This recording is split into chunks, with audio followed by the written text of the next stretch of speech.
lanjut karena videonya terputus. Oke. Jadi kalau untuk tanaman dedaunan itu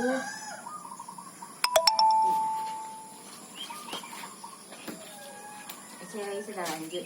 Jadi kalau untuk tanaman dedaunan itu kesulitannya adalah mempertahankan daunnya. Kalau tanaman bungaan itu kan kita cukup untuk menumbuhkan daunnya gitu, mempertahankan daun, menumbuhkan bunganya, mempertahankan bunganya pakai pupuk akar segala macam kan. Nah kalau untuk dedaunan, kalau misalnya mereka sudah terkena bakteri virus, itu biasanya akan busuk, mengering, bisa juga. Itu kita tinggal potong, lalu kita semprotkan fungisida atau bakterisida, bisa kita temukan di toko tani. Nah untuk media tanamnya, itu tanaman lebih suka sebenarnya yang medianya poros atau gembur. Jadi kalau misalnya kita siram, airnya itu langsung turun ke bawah, jadi tidak terlalu menyimpan air terlalu lama. Jadi biasanya kalau saya menggunakan bahan-bahan yang ada di sekitar sini aja, karena media tanam cukup sulit untuk didapatkan di sini.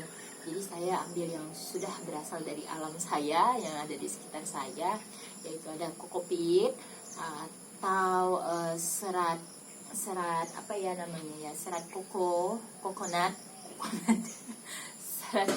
serat kelapa itu, lalu ada skam bakar, tanah bakar.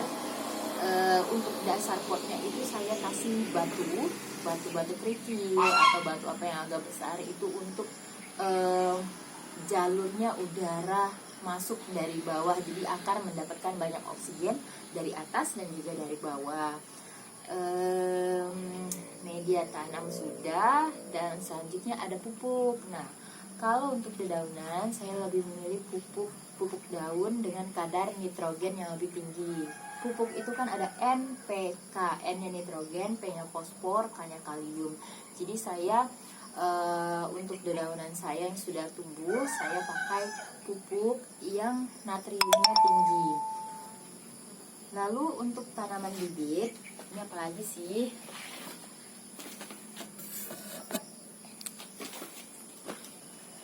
Lalu untuk tanaman bibit, saya pilih yang kandungan NPK-nya itu sama 13 banding 13. Kalau untuk tanaman berbungaan seperti ini, saya pakai pupuk yang kaliumnya tinggi. Jadi setiap tanaman itu berbeda-beda jenis pupuknya, tergantung jenis tanamannya apa.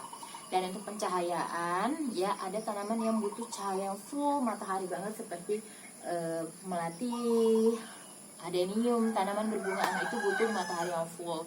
Tapi kalau tanaman dedaunan seperti ini, mereka tidak bisa terkena matahari full, cenderung lebih suka matahari yang teduh. Jikapun mau dijemur, itu bolehnya hanya dijemur ketika pagi hari atau sore hari ketika matahari tidak terlalu terik. Ya, oke. Koleksi tanaman udah, media tanam udah, cara penanaman, cara penyiraman.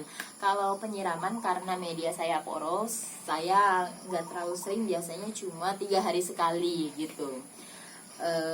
Kalau misalnya terlalu sering, terlalu rajin setiap hari, akan menyebabkan busuk gitu.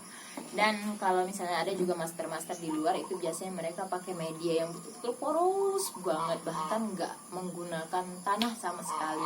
Ada handam, sekam, pakis cacah, dan banyak lagi. Itu karena medianya poros, maka lebih sering untuk menyiram. Jadi sebenarnya penyiraman itu tergantung dari media tanamnya. Kalau media tanamnya itu terlalu padat dan menyimpan air banget, itu jangan terlalu sering siram, bisa seminggu sekali, 3 hari sekali seperti saya. Tapi kalau medianya yang poros banget, kalau misalnya kita beli media tanam di luar yang udah terkenal di luar, itu kan biasanya poros banget. Nah itu kita siramnya bisa lebih sering. Jadi kita cek aja di tanahnya atau media tanamnya apakah masih lembab, sekitar 1 inci.